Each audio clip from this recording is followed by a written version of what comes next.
Hello folks, I'm sorry for the late start. I had to fix what was broken from last week and I only realized this morning. Anyhow, this should go a lot more smoothly, as far as the video is concerned. Uploading, it's whatever will be, will be. I'm going to try to not make it as long. I think that was part of the problem. The video that I had uploaded last week was like 2.5 hours, so this one I'm going to try to stick with the usual time frame of an hour and 20 minutes, but we'll see.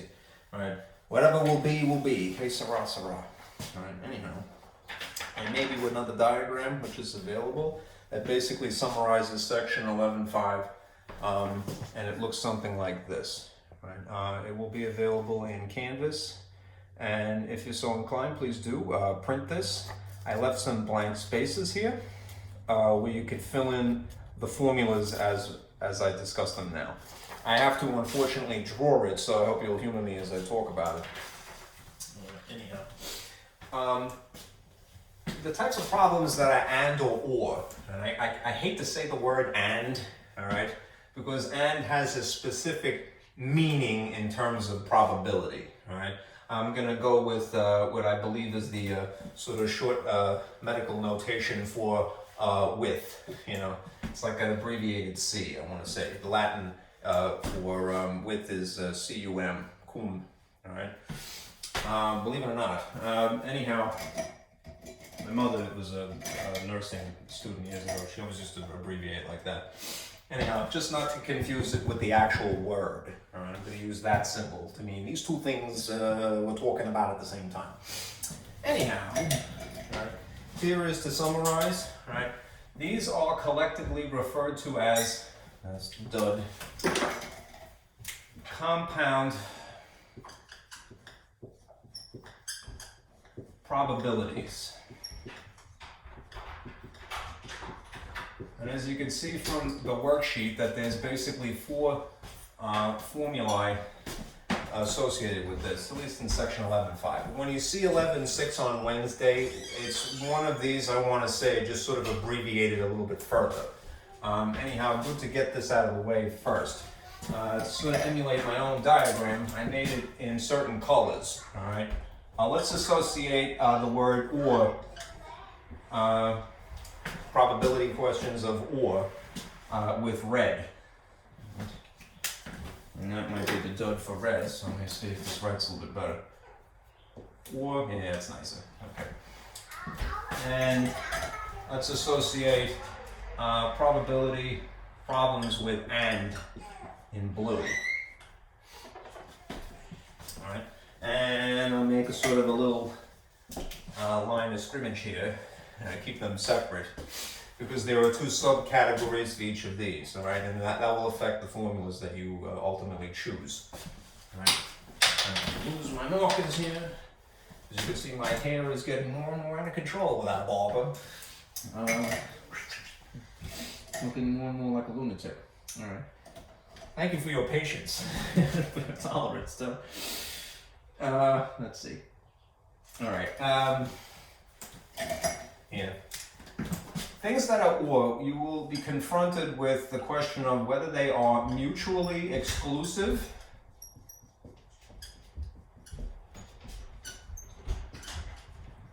or not. Not mutually exclusive.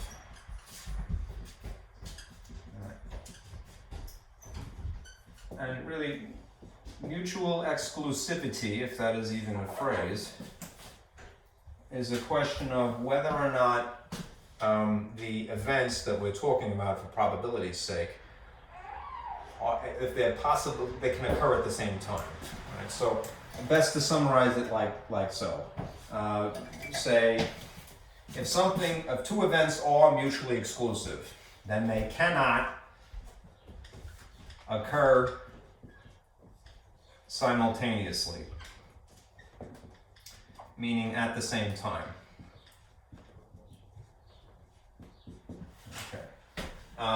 If, on the other hand, they are, and I hate to say this, English kind of gets you in trouble, another example of that.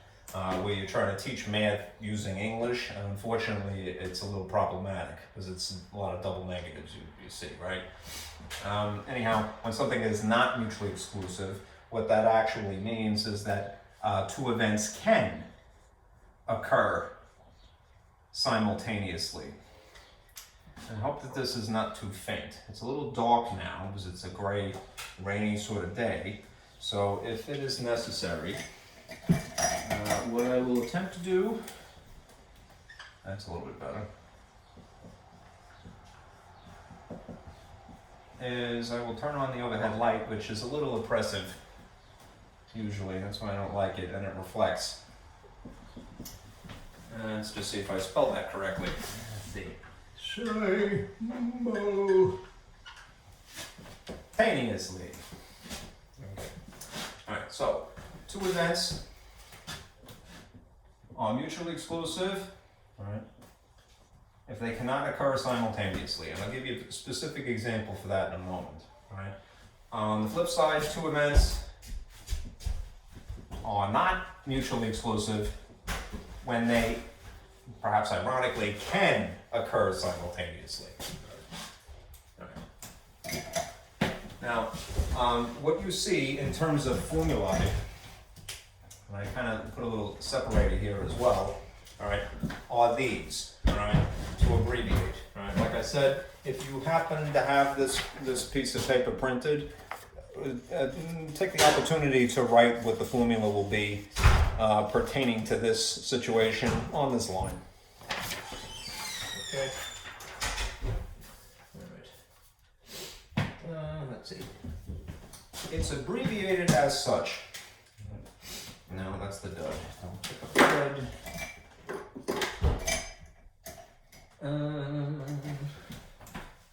The probability of two things, let's just, to generalize, call them A and B, right? A or B is equal to the probability of the first event, A, right?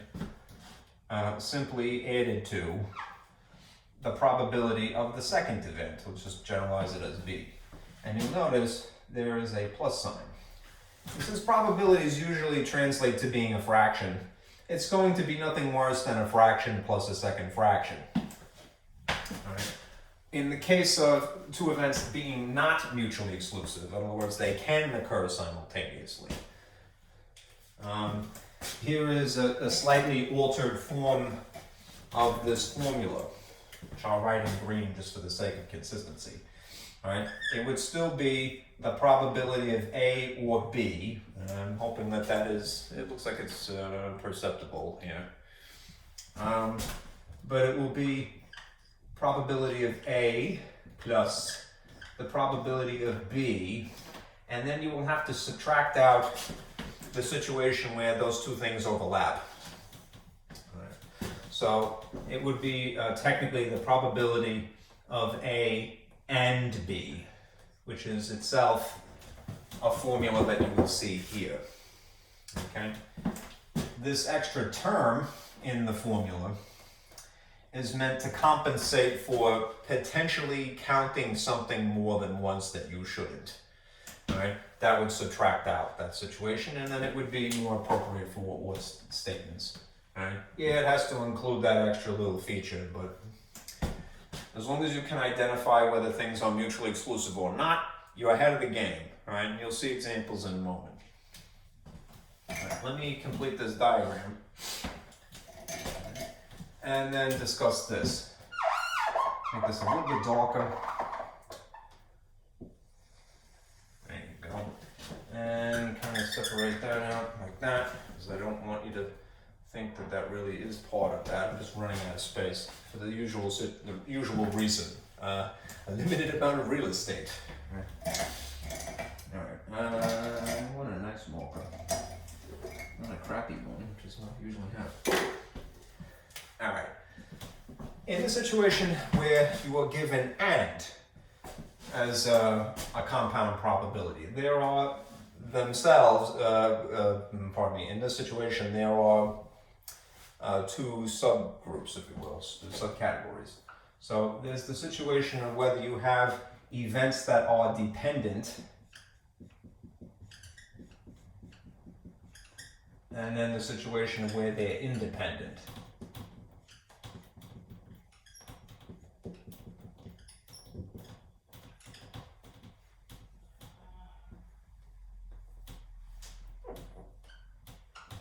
Is that legible? Looks like it's okay. I hate that. And that might make it a little bit easier, so perhaps I'll leave it like that.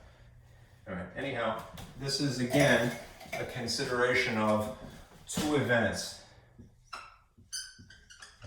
When two events are dependent, there's a specific formula for that. When two events are independent, there is a specific formula for that. And again, I will try to get myself to squeeze into this much space. All right. Now, how can you tell, right, whether events are dependent or not? There is a phrase in English, at least, that is a tell. All right, it's an indication, it's a hint that you're dealing with this situation or that. All right, it's this.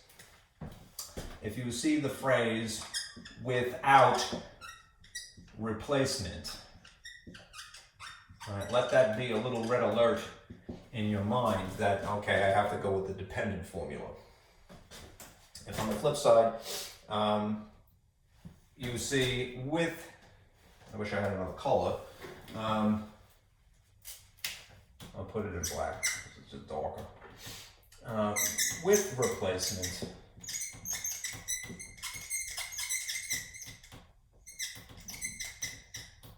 all right, then again, let that be an alarm to go, okay, that's the independent situation. Without, with, all right, make that distinction. All right, what does it really mean? Well, I'm going to write in red in this space just to make it a little bit more distinct.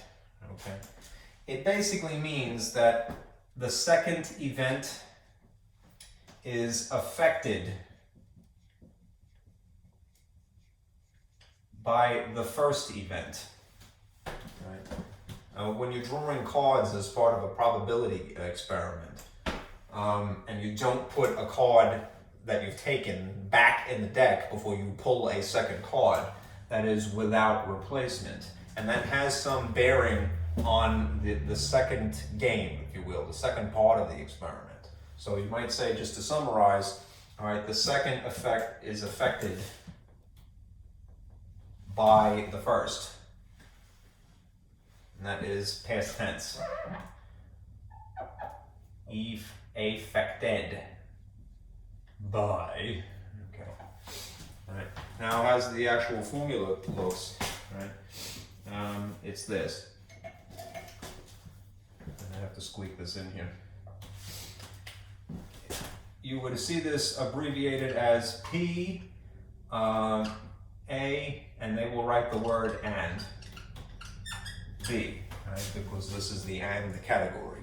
So, as opposed to A or B, you will see A and B. Yes, this is part of this other formula down here in green, but this is where it comes from. Okay. The probability of A and B is equal to the probability of A times the probability of B given A occurred.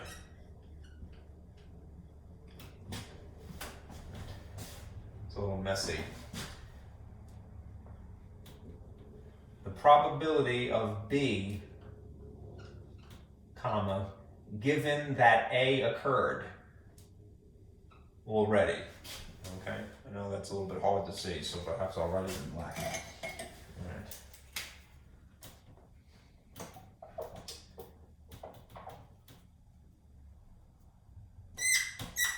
Is that any better?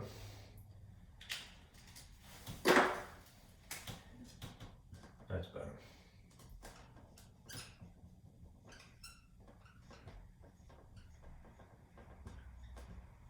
That's a little bit more legible, I suspect. The probability of A and B in a dependent situation is the probability of A times the probability of B taking into consideration that A, that is the word given, all right, A occurred already. Okay, that is to say, the second is affected by the first. Okay. All right. Now, in the situation of independent events, all right, to sort of summarize what is going on here in this context, if you can convince yourself to memorize this one sentence, say this to yourself. All right. One event has no bearing upon the other.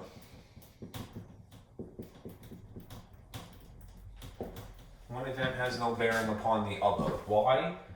Well, how come? Because they're independent of one another, right? So how does the formula look? Again, I am somewhat reluctantly going to write the formula for the independent situation in red, just not to confuse it with what the scribble I wrote here. So it's a much shorter formula. It's this: the probability of A and B is just the probability of A times the probability of B. That fraction times that fraction. All right. We'll do an example of each of these to get your feet wet. And then I want to show you one benefit of using the formulas versus, say, using factor trees, which is a good skill to have, granted. You know, a picture's worth 1,000 words, right? It's just that when you make factor trees, and you did learn that in section 11.4, it can be a tedious process. And the more options that you have, the more out of control the drawing would end up being. So we rely on the algebra rather than rely on a diagram. At least we have that as an option, all right? The probability of A and B for independent and compound probabilities is just the probability of A times the probability of B, right? That is why collectively the OR statements are called addition rules. Addition rules, because you could see that it really just amounts to adding things. At worst, maybe subtracting in the special case. All right, and the compound probabilities are called the multiplication rules.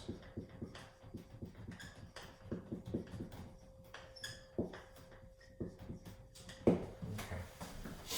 All right. Now, one other thing I will point to is a little thought cloud that I gave each of these here and here. If you're thinking about this in terms of gaming, you know, gambling, winning, a success, probability of success. All right, this is the context in which you would associate, you might read the word or. It means that either event is considered a success, right? As long as one or the other is possible, all right? When you're dealing with the and situation, by contrast, both events are needed to be a success, all right?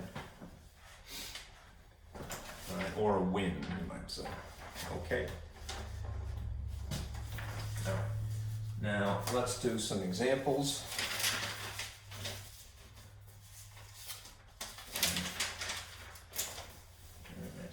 I don't want to tell you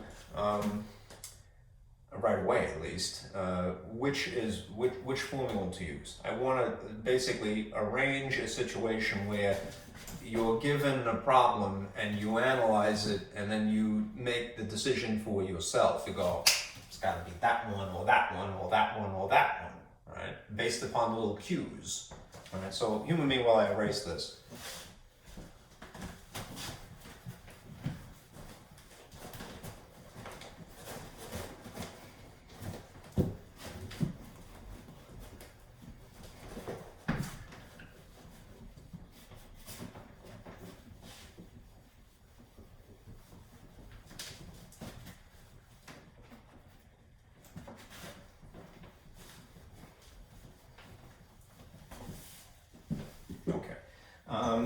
Let's do this. First problem. All right. Just randomly going to use blue because I think it writes best. Let's see. Hopefully this will be legible, and if it isn't, I'll fix it. There you go. That's pretty good. All right. Was it better without the light? We'll see. All right. Let's calculate the probability of drawing. Let's see. A heart or a face card.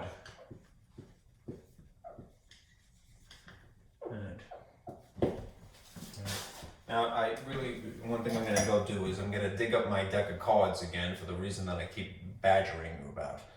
There are people who have never played cards, right? And then even though this may seem like, it's like, it's such an innocuous sort of toy or game, right?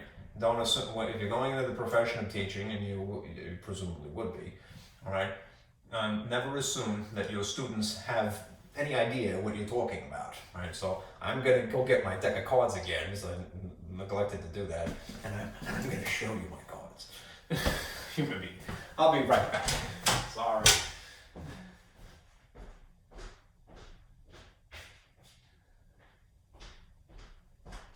This is basically just as a reminder that, I'll go with the aviator set. Right. I like these, but the other ones are fancier than I have. Take out the jokers and the advertisements and the other advertisement. All right, and here you have this. All right, here of course is a regular poker deck, right? Not a pinochle deck of cards, right? And when you, in the context of the question, when you see face, all right, what are they talking about? They're talking about the picture cards, right? Of which there are really only three kinds. There's jacks, there's queens, and there's kings. Everything else is just a number, all right? But these are the actual pictures, like Jack. What a lovely mustache. He must be on lockdown too, right? Anyhow, there's numbers up to 10, and ace, although they don't label it 1, it really is a 1. If you play certain games like blackjack, then they'll count it as, you have the option to say, oh, it's 11 or 1, right? Like double 1, if you will. Anyhow, just think of ace through king as being 1 through 13, right? And there's 4 suits, right? There's naturally hearts, there's spades, there's clubs. You can see I didn't shuffle this, right? And then there's diamonds, with that morose looking lady there, all right? Anyhow, so there's 52 cards in a deck that is a regular, go to the shop, right, buy a deck of cards kind of cards, all right? And, all right, we're going to calculate the probability of drawing a heart or a face card, all right? Now what we have to do is ask ourselves, all right, are these things mutually exclusive or not?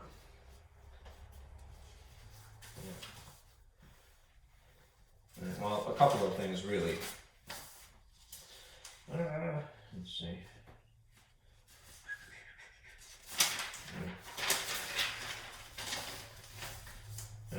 Now let me sort of again set a good example.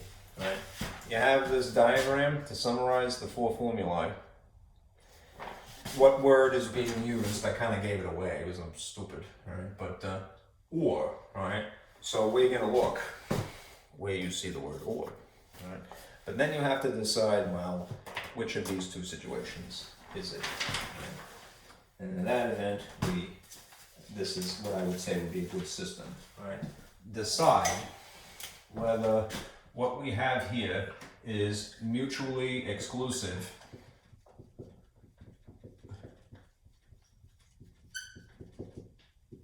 or not mutually exclusive, because that will ultimately decide which formula to use. Right? In that case, we have to consider what does mutual exclusive mean. Right?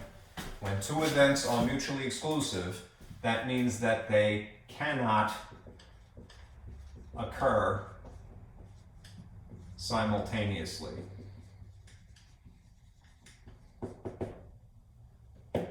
Okay. Whereas if they are, this is annoying English, not mutually exclusive, that means that they can occur simultaneously. That's the T, that's the L.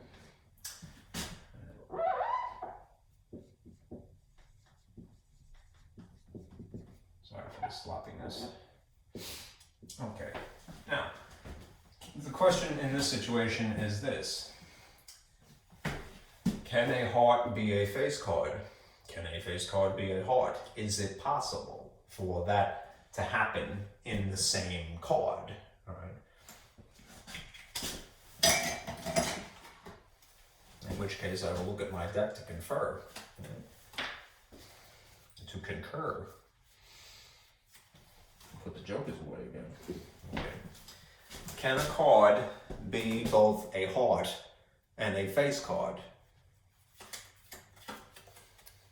Yes, all right, apparently so. The Queen of Hearts is one example of several. All right.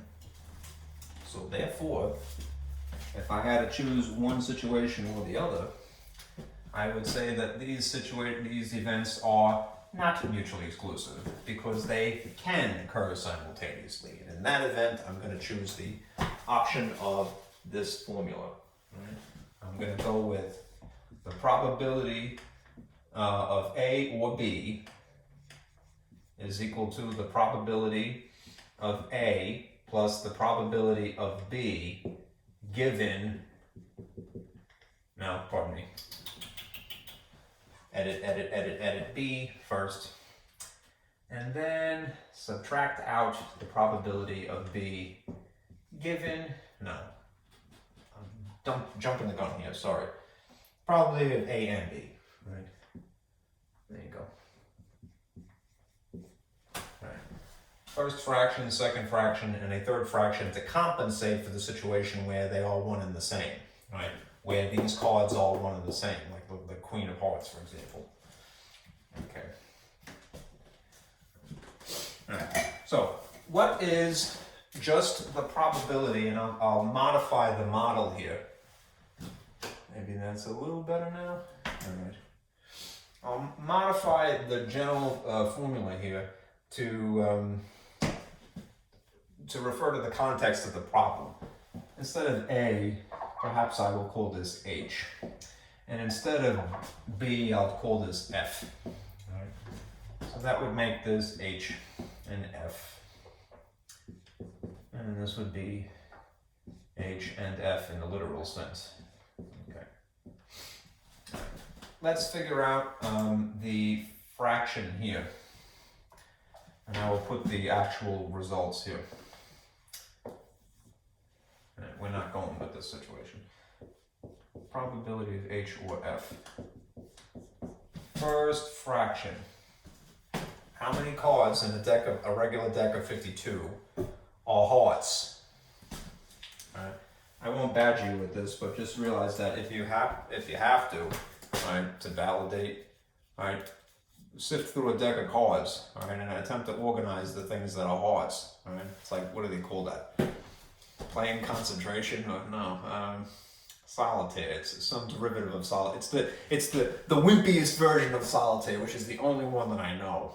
All right, my mother, when I was a little kid, she said, "Here, organize these cards." Give a kid something to do, you know, so they stay out of trouble. Don't play with matches here. They organize the cards. Anyhow, so remember, we're making fractions, all right? How many things are hearts, all right? There are 13 cards that are hearts. Out of how many are there total? 52, right? Okay. I lost something. I gotta just find it again. I'm sorry. All right. Second fraction. This one. The probability of cards that are faces. All right. That's a little bit harder. there are, again, jacks, queens, and kings. Those are the three face cards, right? So, and there's that number of 3, all right, times how many suits there are. That happens to be 4 suits. So that means there's going to be 3 cards that have faces that are hearts, all right? I'm jumping the gun again. How many face cards? 3 from the suit, all right, of hearts. All right, another 3. I feel like an alien now. Holding this up. 3. All right, 3 face cards that are hearts. 3 face cards that are spades. 3 face cards that are diamonds, and 3 face cards that are clubs. So that means that there are 12, all right, that satiate this situation.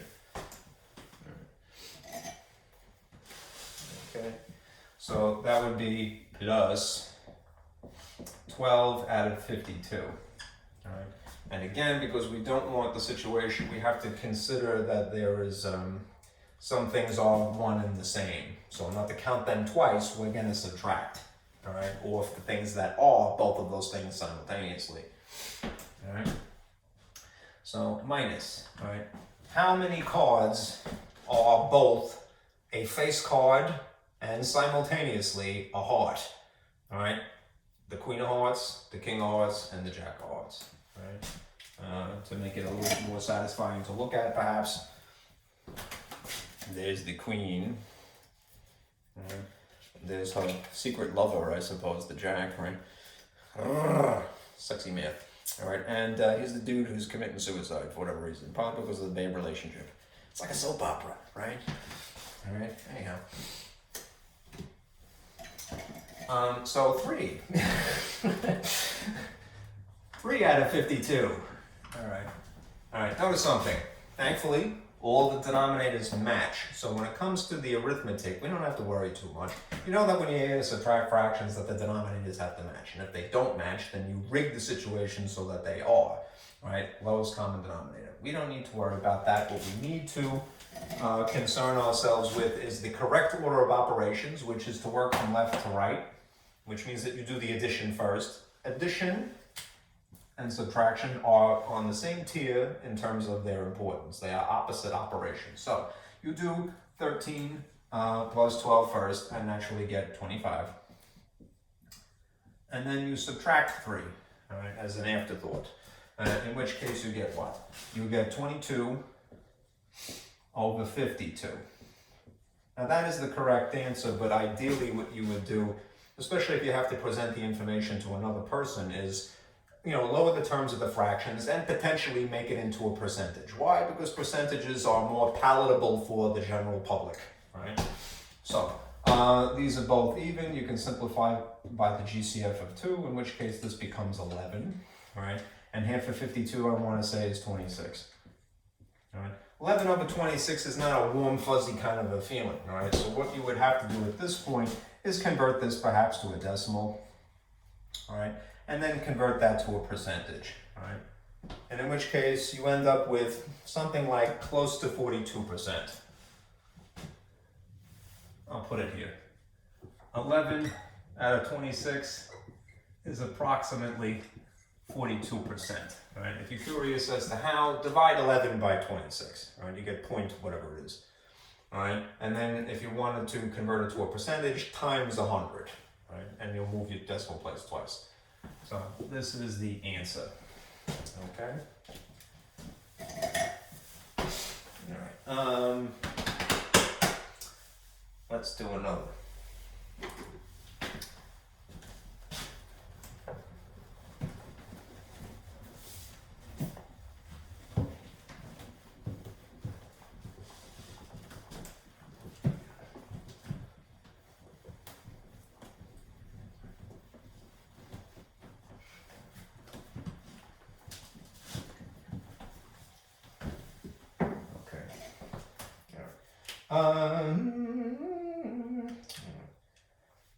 Let's try this.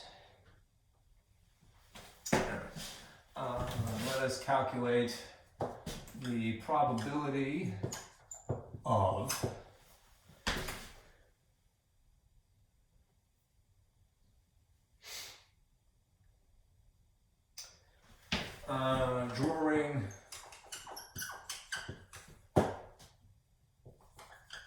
ace or a queen.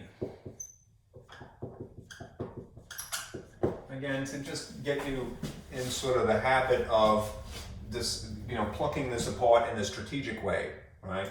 Look for suspect phrases. Right, first of all, what word is being used here? Yes, it's the script or, all right? Which means that this is going to have you zero in again on this side, or. All right? So we will have to decide once again between all these things, mutually exclusive or not. All right? Right.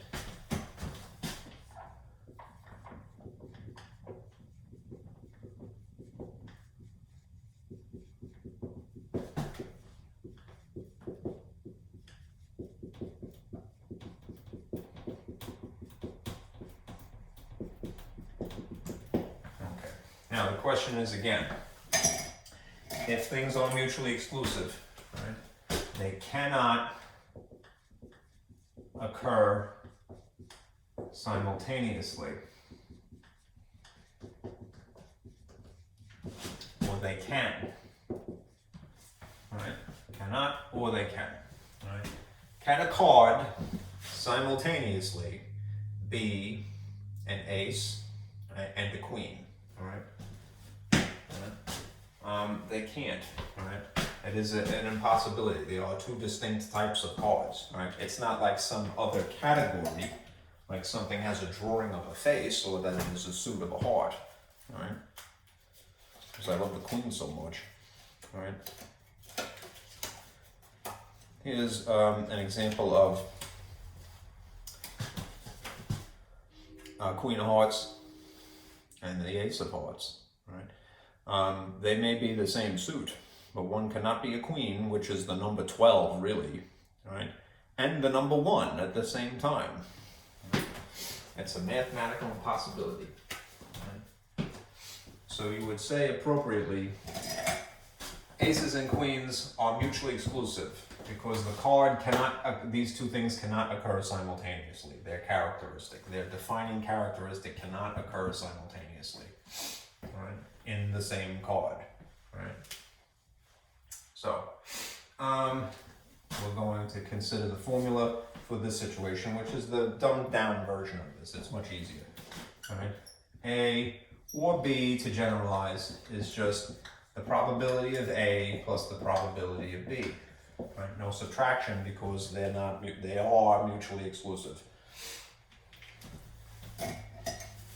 Okay, so again, in the context of the problem, A is sufficient, right? So I'll stick with that, A for ace. But I'll change B to Q, right? All right.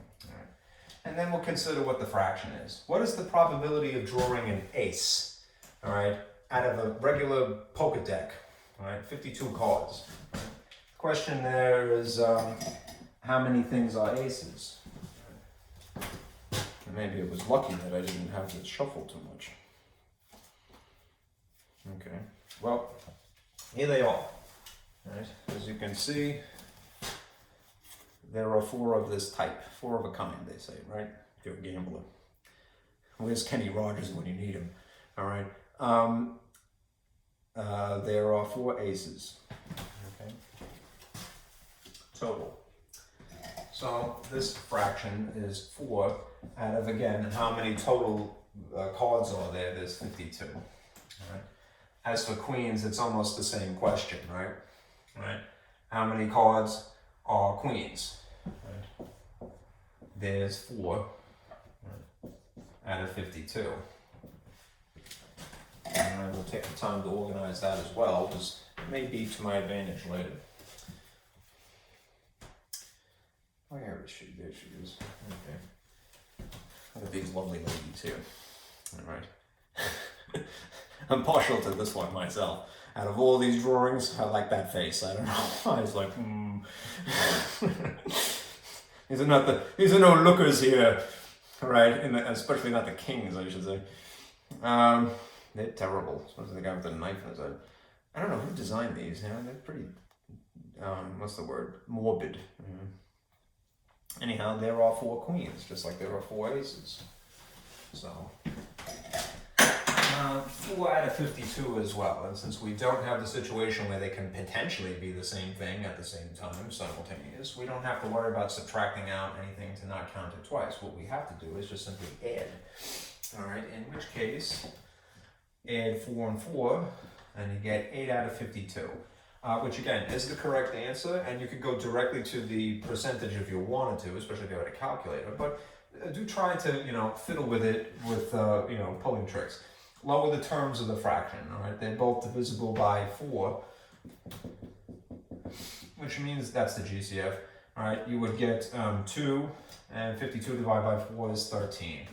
So 2 out of 13 is really the answer in terms of its probability, and in a slightly more presentable way of explaining that, the percent would be what 2 divided by 13 is, all right, which ends up being a percent of, I'm going to say, about 15%. Yeah. All right. This is approximately 15%. All right, probability, which is not that great. I don't know if I would bet on something like that.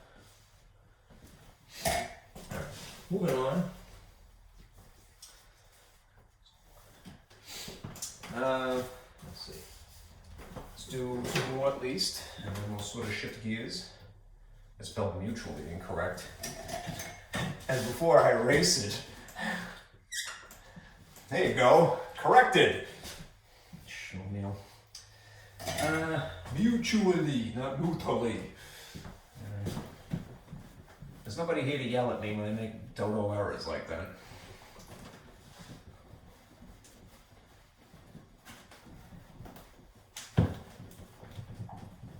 Okay.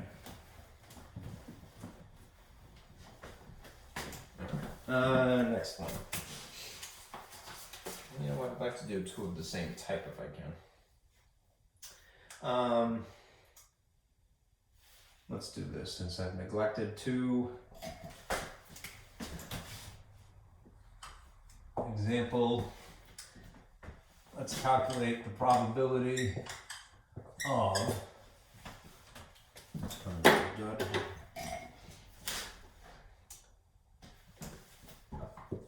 drawing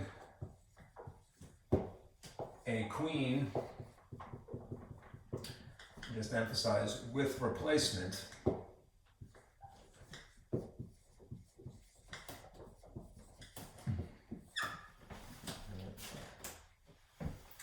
and then an ace.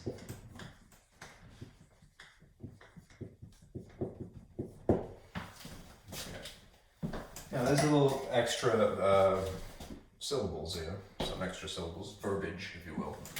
But if again you had to zero in on one word or another that defines which category that we should follow, right?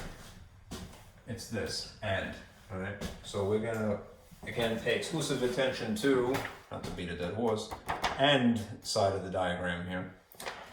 And we'll be confronted with the choices of whether these are dependent events or independent events. Right? There is another suspect phrase, right?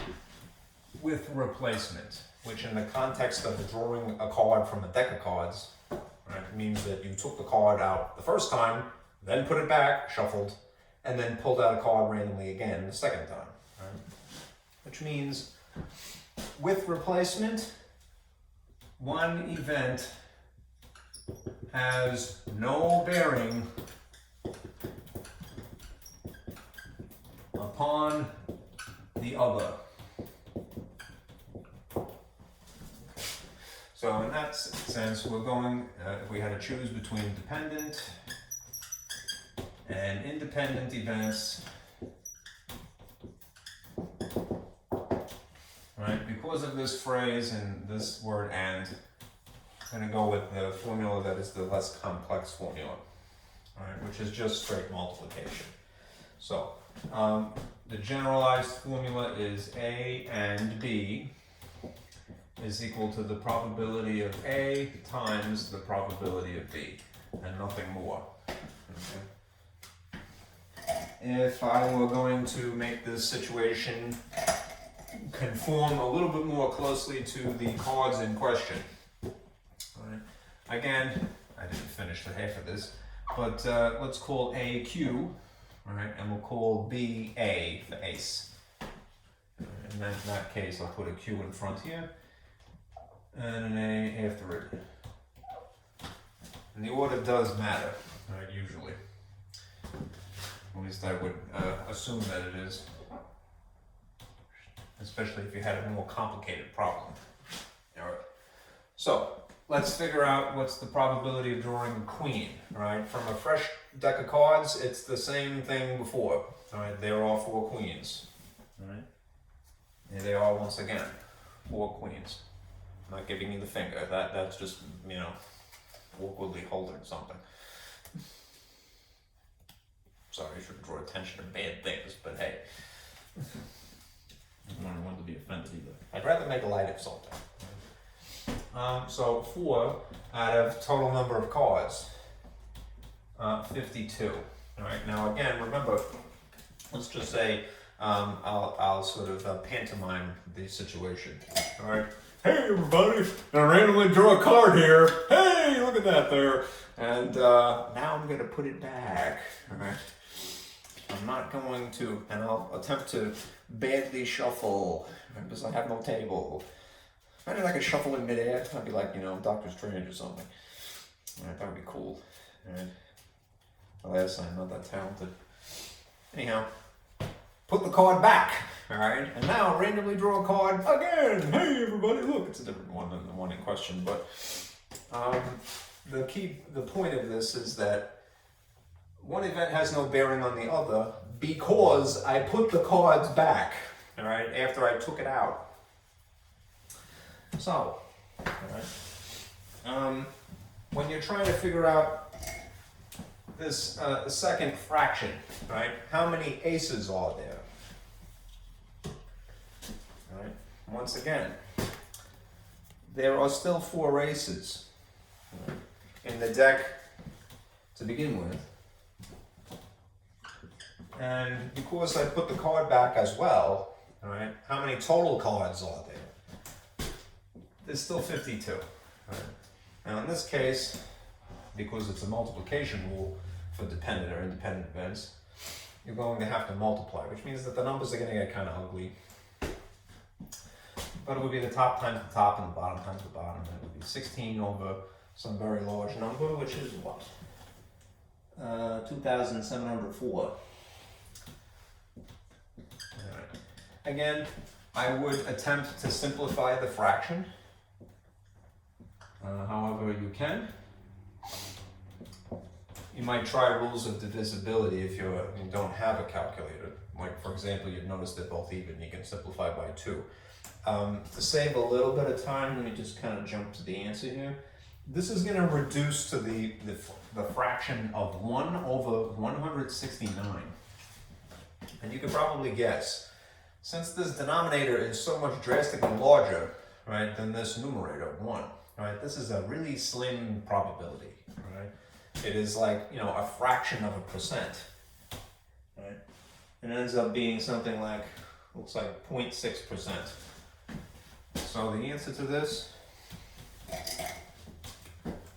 1 over 169, I'm a little suspicious, but it's about 0.6%, something like that. I'm going to get a calculator just because I want to make sure. All right, and I'll be right back. Let's see.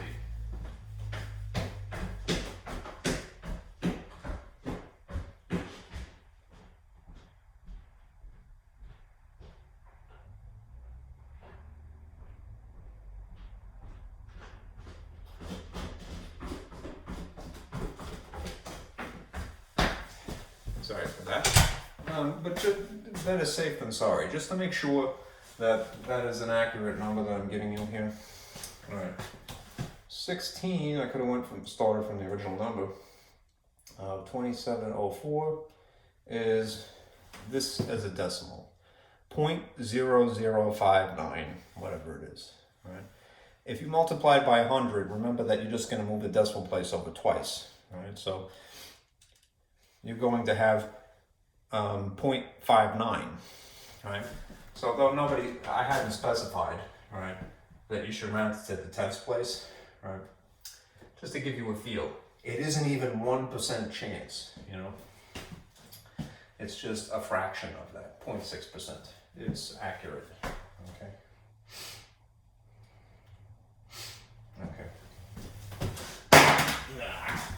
Yay! Don't die now. Okay. There is no room to work here. Okay. All right. You know what? In keeping with this, I want to show you one slight little change that will happen. Because it's kind of interesting.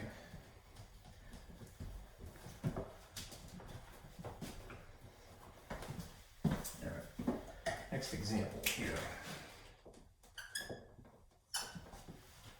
All right, let's calculate the probability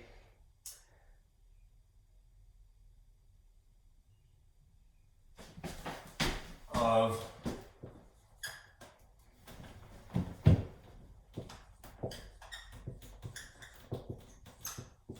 drawing a queen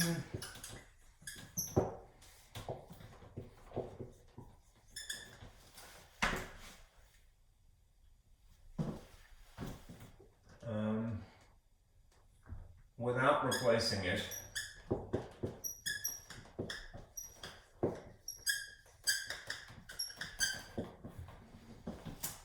and then an ace. Again, just to get it, it's a set a good example. All right, zero in on the word and or the word or. Right, in this case it's and because I've kind of exhausted all possibilities, but when you have and types of problems, right, you have to decide again whether they're dependent events or they're independent.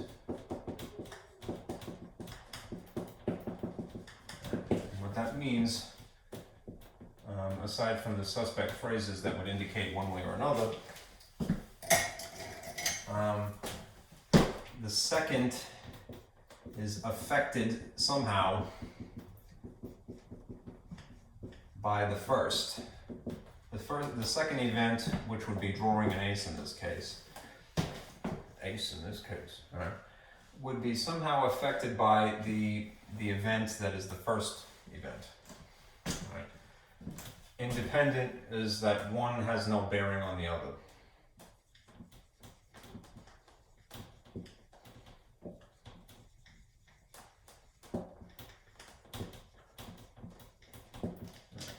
Again, there are certain phrases that would indicate one situation or another. If you have a diagram, you probably already know. All right, but without replacement implies that you have dependent events. This green is on its way out. Okay. Not that green. A little lousy. Okay. So we are going to say, not the situation, I need the formula for this, right? Which is, of the two formulae, is the more complicated one, right? Just because you have to take certain things into consideration. Here again is the generalization for this. A and B is equal to the probability of A times, because it's a multiplication rule, the probability of B given A has occurred already. It's still going to be a fraction times a fraction, but we'll have to take certain, specifics into consideration. So let's figure out the first fraction. What's the probability of drawing a queen? We already figured it out. It's 4 out of 52. That isn't going to change. The probability of drawing a B value, which if this A first thing is queens, and this B is aces, I would modify the generalization to look like so. The probability of drawing an ace, given that queens has already occurred, all right, without replacement, meaning that the card was not put back. Right?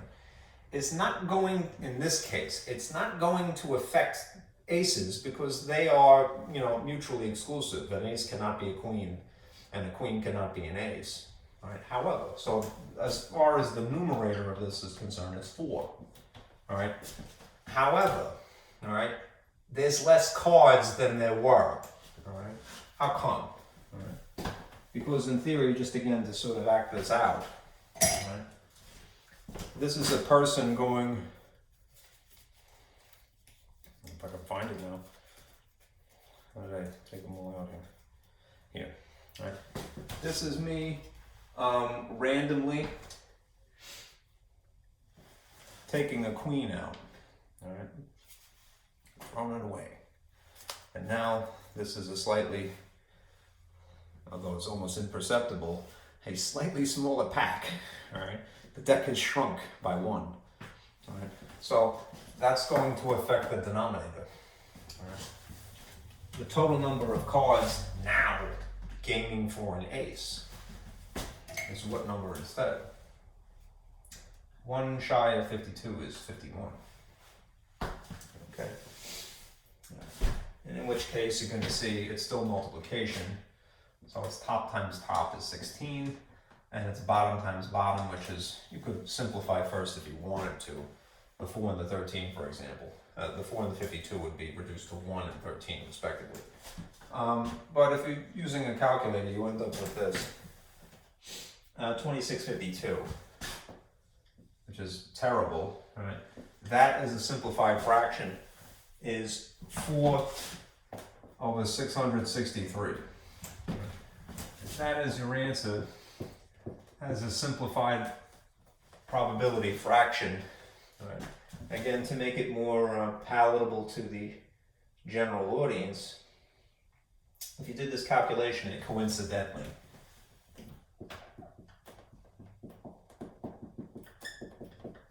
is the same number as before, 0.6%.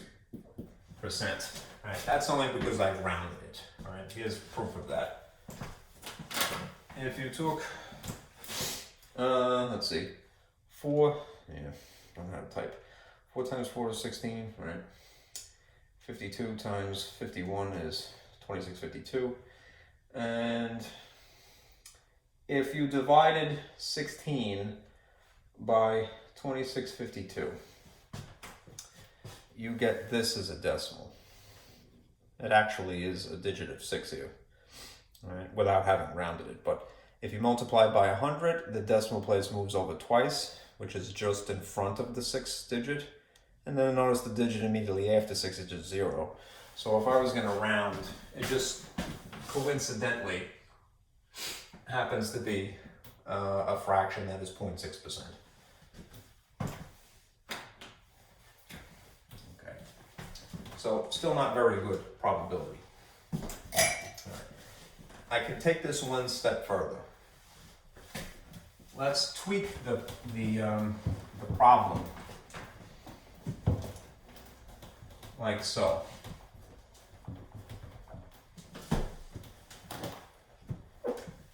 Let's calculate the probability of drawing a queen, still without replacement, but then, and then,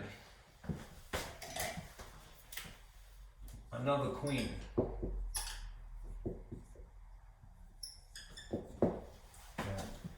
Because of the word and, all right, we're still confronted with the choice between things being dependent or independent.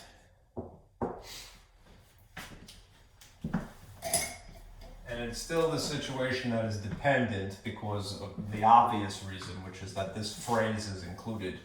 It's without replacement. But what does it mean? It means that the second event is affected by the outcome of the first. So we still have this formula to use. The probability of a queen and then a second queen, so 1 and then 2 if you will, is going to be equal to the probability of the first queen times the probability of a second queen given Q1 occurred already. I hope that's not too faint.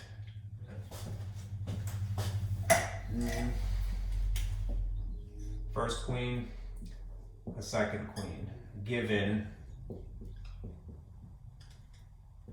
the first queen has occurred.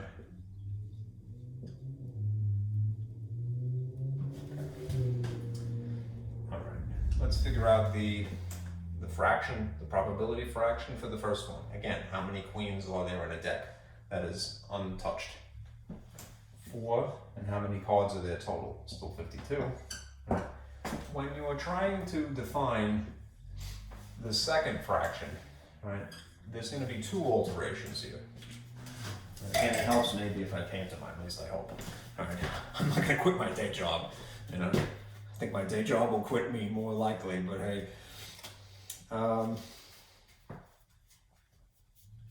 Let's say that I did this, right? That I drew, I'm supposed to be randomly, all right? I randomly pulled the queen out of the deck and then went, forget it, all right? That's going to, as before, all right, reduce the total number of cards. So the denominator of this fraction for the second event is indeed going to be one number smaller, 51 again. However, at the same time, right, we're talking about queens now, exclusively, all right? All right, no aces, all right? So how many queens are there logically left over in the pack? I look like a nut, all right, for a lot of reasons. How many queens are left over in the pack, even with the, you know, if I actually succeeded, right? There would be at most 3 that are remaining, right? If I threw away the queen of diamonds, apparently, that means that there's the queen of hearts, the queen of spades, and the queen of clubs. And in terms of the math, right, the arithmetic, right, that means that this number is 3, right? So you're getting a double whammy, right? Change the top, change the bottom, right? And multiply. 12 over whatever 52 times 51 was, 26 something. 52. Okay.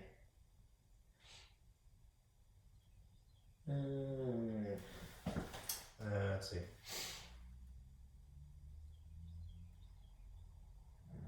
Searching. 2652.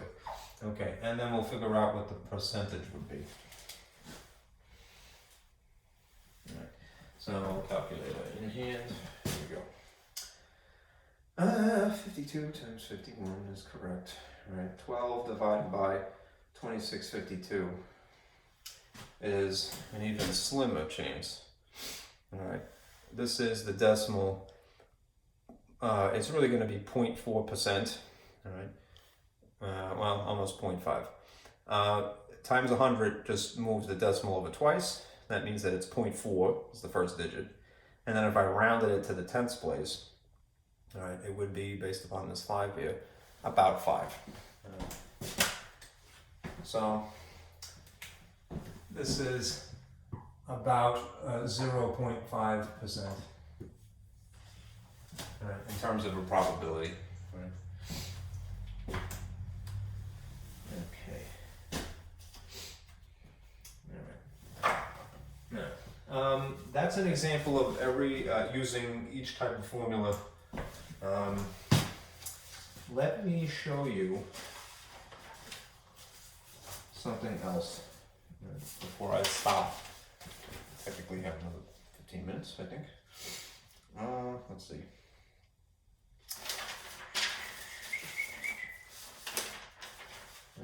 Oh, let me do one more of these that is not cards.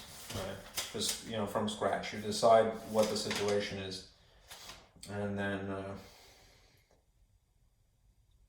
and we'll go from there. Oh, I'm sorry, I neglected to do this. The fraction reduced is 2 over 443. Right, so if you wanted the more accurate probability, it would be the fraction rather than the rounded percentage. Okay. Here, let's talk about die rolling, the other fun game. And we'll start from scratch. We'll decide what formula we're using and whether they're mutually exclusive or not, or whether they're dependent or independent, and make it a little bit different, just not to be talking about cards all the time. All right. So let's calculate the probability of, let's see, rolling an even or a number greater than 4. All right, this is assuming a 6-sided die. Okay. So a cube like this.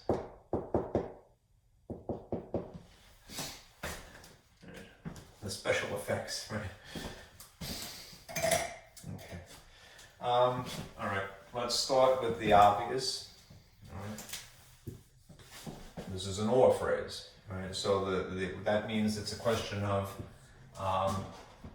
whether they're mutually exclusive events or not mutually exclusive.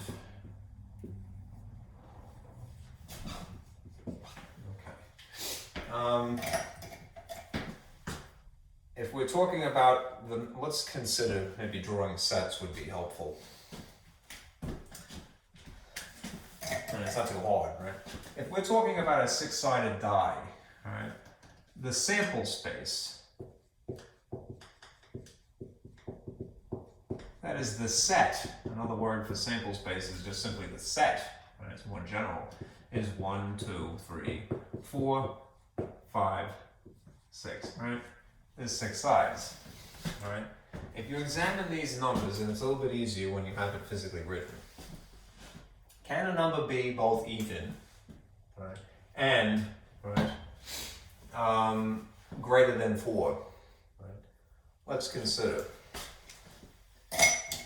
Let's start with the things that are even. A smaller set here. I'll kind of squeak it underneath the word even, right? The set of sides from a 6-sided die that are specifically evens are 2, 4, and 6, right? Of the numbers that are greater than the number 4, and this is oriented like so, greater than, the point is facing the 4. The set here would be these sides, 5 and 6 respectively. Right? Now there is some overlap, right? But the question again in terms of exclusive or not, mutually exclusive or not, right? If they cannot occur simultaneously, then they are mutually exclusive. And if they can occur simultaneously, then they are not mutually exclusive. Can a number be both even and greater than 4? Yes, right? Because here's an even number that's bigger than 4. Right? Here's a number bigger than 4 that happens to be even from that perspective. Right? So if the situation of rolling an even or a number greater than 4 is not mutually exclusive because they can occur simultaneously, then again I'm going to lean towards using that formula specifically. Right? And the formula then is this. Right? The probability, as I'm going to sort of reconcile it with the unique example, right, would be this. The probability of, let's call it E for even, or a number greater than 4, I'm going to use n for number, would be equal to the probability of rolling an even plus the probability of rolling a number greater than 4, and then subtracting out the situation that happens to be those two things simultaneously, because you don't want to count it twice, right? Counting it here or here, right, is fine. You know, we don't want to count it twice. Even and greater than 4. I'm just abbreviating here. I hope that's visible. Looks like it is. All right. Let's get some fractions. All right. The probability of rolling an even. How many evens are there in their set? 3. So it would be 3 out of 6. All right. The probability of rolling a number greater than 4. How many are there in their set? 2. The probability of an even and a number greater than 4. Those two things simultaneously in the same number. Just 1, as you can see. Right? So it's minus 1 out of 6. Okay. Now, it might be tempting to simplify the fraction. There's no sin in that, but be strategic. If they're all the same denominator, you don't need to worry about changing the denominators. The only thing that you need to worry about is adding these tops first and getting 5, and then subtracting 1 as an afterthought, which means that this is 4 over 6, and that reduced is 2 over 3, and that in the style of a percentage is 66.6 repeating percent. So you might say approximately 67%. Same as saying 2/3, which is a pretty good likelihood, right?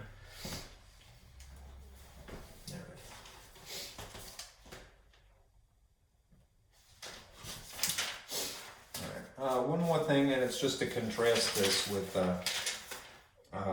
tree diagrams. All right.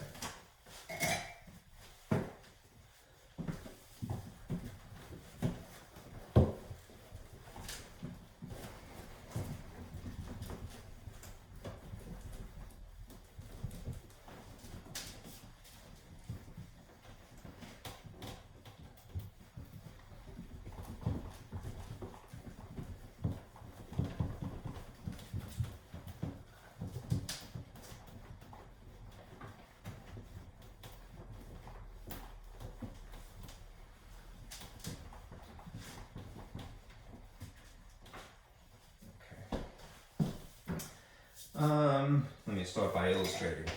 All right. This is a new game. This is three chips, like poker chips, I guess, in a bag. Right. I should put like rays of light here to make this look like pow! Someone, oh yeah, 3 chips. In a bag, yeah. Run out and get yours now. But here, just to sort of symbolize this, here's the first chip, right, which I'm specifically shading in this color because it's red. All right.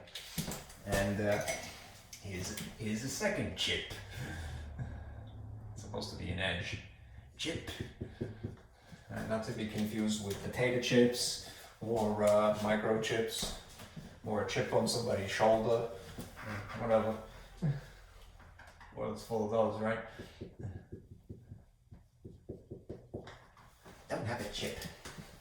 Incidentally, as my mother once said, right, there is nothing worse than a Brit with a chip and no fish. Okay. Here's a bag. And it contains these 3 chips exclusively. Right. All right, now let's explore this situation. Right. Suppose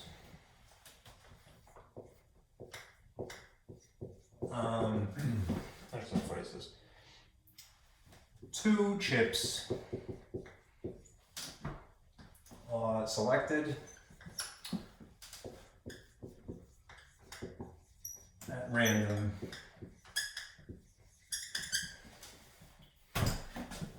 with replacement.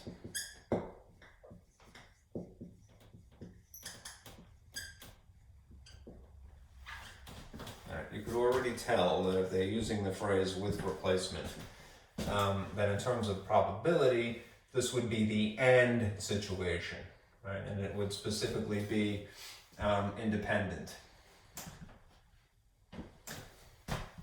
Okay. Now, the reason that I'm going through this exercise is because I want you to make one conclusion. I don't want to give it away just yet, but I'm going to draw the diagram that would be the tree diagram to explain this, right? If we wanted to, what's the purpose of tree diagrams? Just to remind you, this is from section 11.4. I'm going to employ a tree diagram. What does a tree diagram do? A tree diagram basically illustrates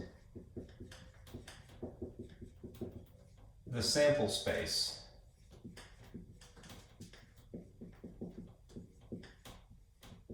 Right. What is a sample space? Again, a sample space is synonymous with a set, so I'm going to draw those fancy braces there.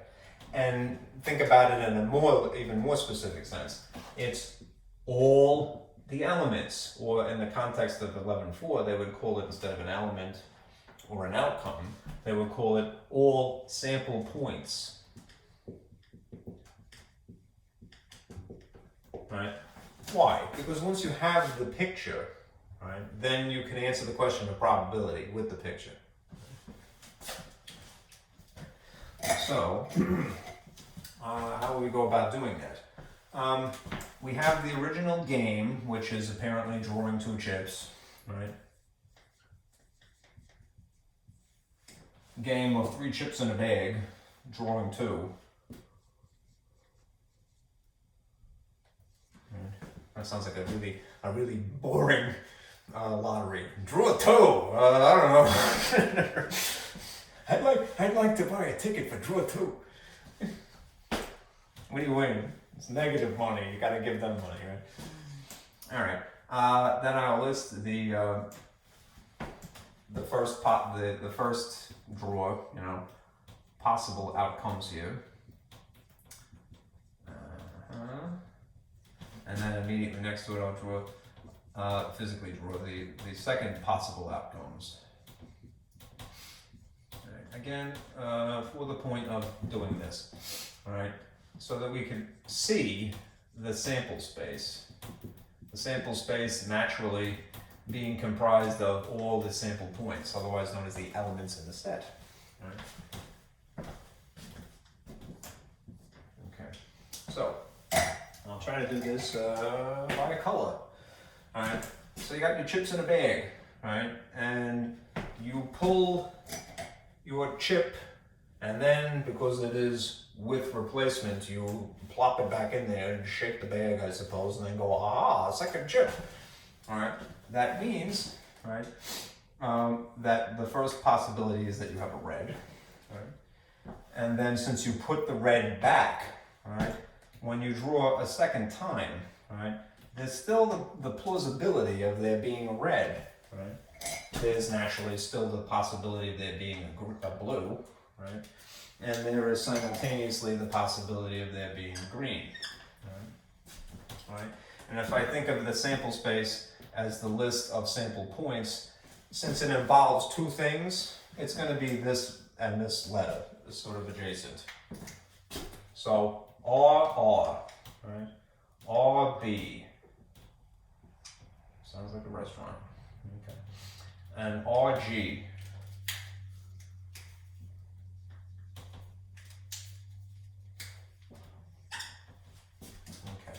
Okay. Second possibility, starting from scratch, is that you could get a blue to begin with. Right.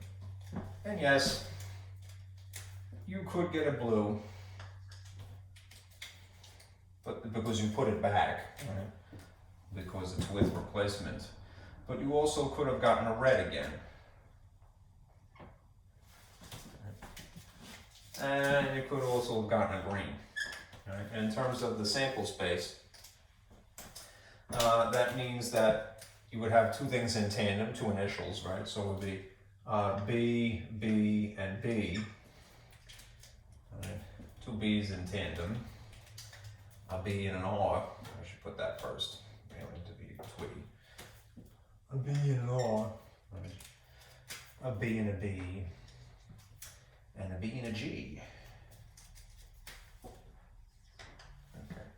And more of these. Right? Starting from scratch, you could have gotten a green. Put the green back. Right?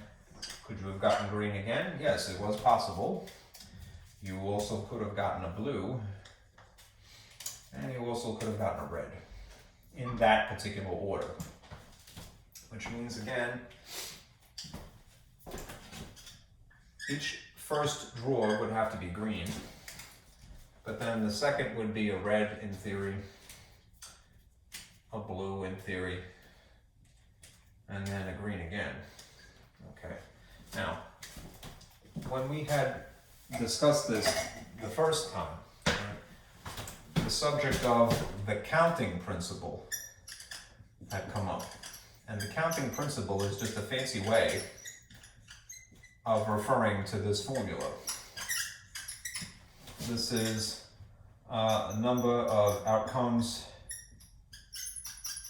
for the first event. Right?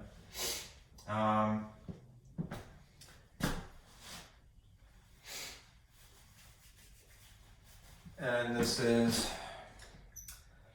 the number of outcomes for the second event.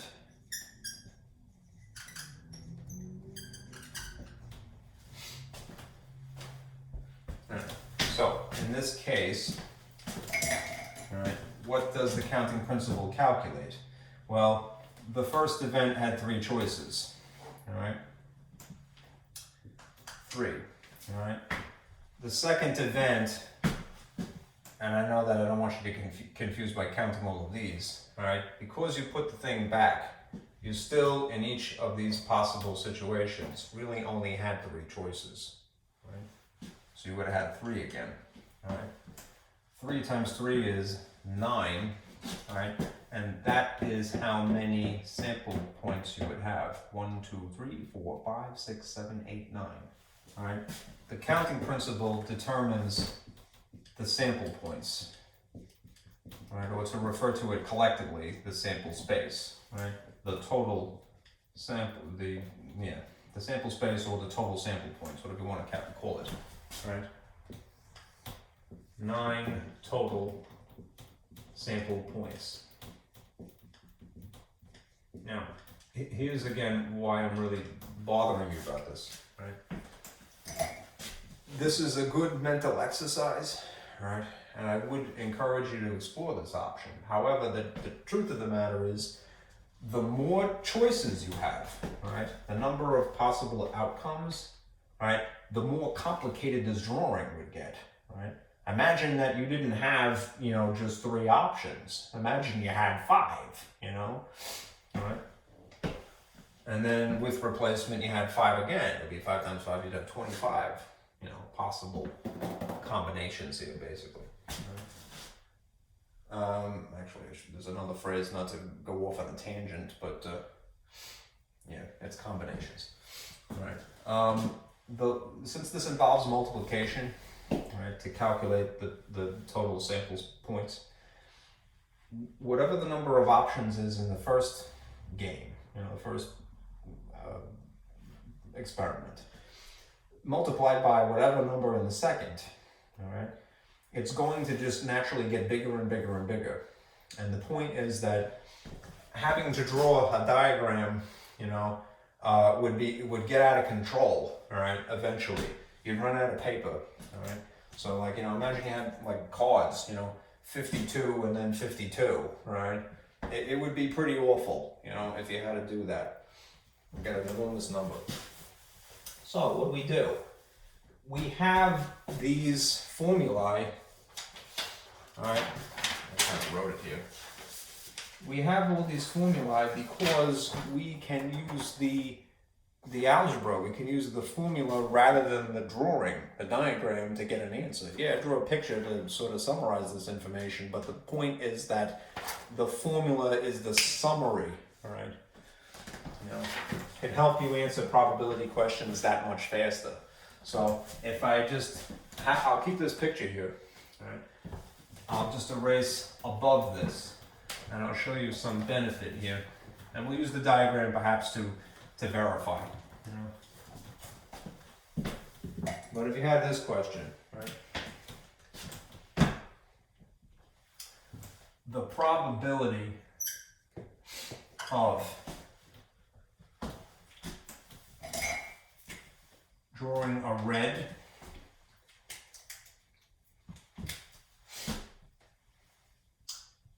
and then drawing a blue,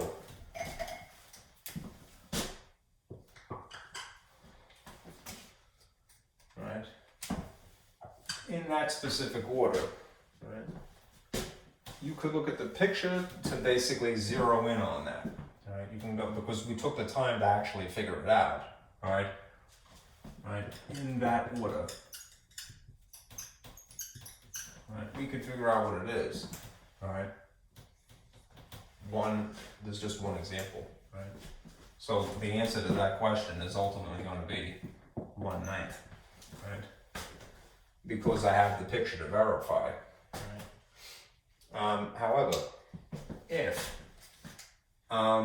you realize that this is the AND situation, right? And again, get in the habit of deciding, all right, well, if it's AND, that means that these are either dependent or they're independent, right?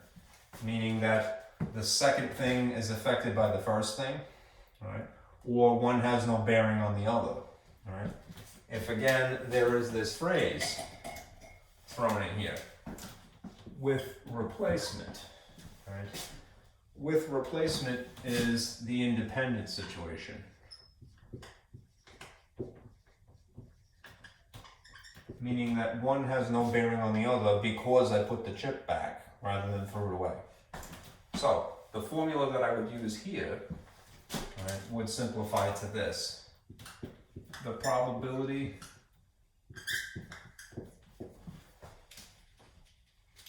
of red